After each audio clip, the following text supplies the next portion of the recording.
उसके बाद और सबसे बड़ा रिजल्ट है मेरे खुद के भाई का जो बहुत शराब पीता था।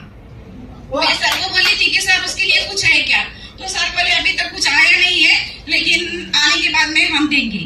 लेकिन उतना समय निकल गया और उसको बोलते थे भाई अमृत जूस पी, तो वो ऐसा ऐसा करता था। तो कभी यानी कोई भी दवाइयों को पीता ही नहीं था। और हुआ यूं कि नवरात्रि के वक्त उसने उपवास रखा और उसको ज्यादा तबीयत खराब होने के कारण जो 2 दिन पहले बहुत ज्यादा शराब पी उसने, और तीसरे दिन उपवास के कारण वो पी नहीं पाया और उसको अचानक से वो जो दारू थी वो पूरे उसके यानी कि पूरे शरीर में फैली हुई थी, तो जो सर पे असर कर गई और उसको फिर है ना फिट जैसा होने लगा, वो चक्कर आके गिर गया। गिरने के कारण उसकी जीभ भी कटी और खून इतना बहा कि बोल नहीं सकती मैं।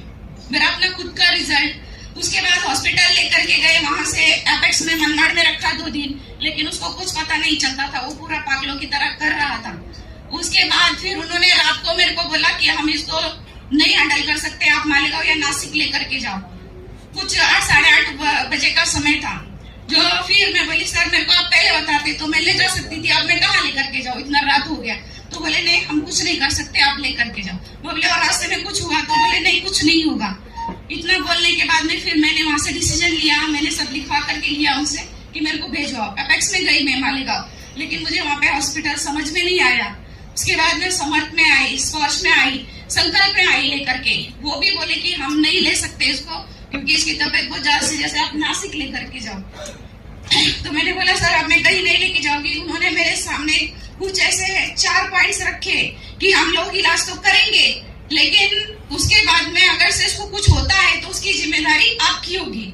उसको पैरालिसिस हो सकता है, कोमा में जा सकता है, अटैक आ सकता है, ऐसी कुछ भी हो सकता है। अगर ऐसा कुछ होता है तो उसकी जिम्मेदारी आपकी होगी। अब ऐसे भी वो कुछ न जीने में था न मरने में था। फिर मैंने सोचा ठीक है सर आप इलाज करिए। उसके बाद में 2 दिन मैंने उनको भी देखा कि इसको होश नहीं आ रहा था। मैं रात भर में उनको इतनी मेडिसिन दी, उसको 4-4 5-5 इंजेक्शन नींद के दिए जाते थे, लेकिन वो सो नहीं पाता था। फिर मैंने सर से बात की तो सर ने मुझे बताया कि आपको अपने प्रोडक्ट के ऊपर भरोसा नहीं है क्या। मैं बोली सर है तो, लेकिन वो आईसीयू में है, तो फिर क्या किया जाए। तो बोले आप उसको कैसे भी करके पिलाइए। मैंने उसको पिलाया। सर ने मेरे को बोला डॉक्टर्स ने कि 11 साढ़े 11 बजे की बात है कि आप इसको जूस पिलाओ। मैं बोली सर अब इतने रात को कहाँ से लेके आओ। तो बोले आप ना स्टैंड के पास जाओ, आपको मिल जाएगा। तो मेरे मामा जी और मैं हम दोनों वहीं पर थे। वहां से आने के बाद में हम नीचे आए, कुछ हमने 10-15 मिनट हमने टाइम वेस्ट किया और अपना अमृत जूस मैंने उसको 30 ml पिलाया और कुछ आधा घंटे के बाद में उसको नींद लगी। नींद ऐसी लगी कि वो 2 दिन उठा ही नहीं। 2 दिन उठा ही नहीं, मुझे लगा कि अब तो ये सच में खत्म हो गया। लेकिन 2 दिन के बाद में ऐसे कुछ शाम का समय था, 8 साढ़े 8 बजे के बाद सिस्टर मैं रोने लगी कि मैं बोली ये अब जो आप बोल रहे थे वो सही हो गया, ये नहीं बचेगा। मैं बोली और बचा ही नहीं। मैं बोली ये आंखें नहीं खोल रहा है, 2 दिन हो गए। फिर उसके बाद में सिस्टर ने उसको बहुत हिलाया, हिलाने के बाद में उसकी आंखें खुली और आज वो हमारे बीच में सही सलामत है। आज वो दारू को हाथ भी नहीं लगाता है और एकदम अच्छा है।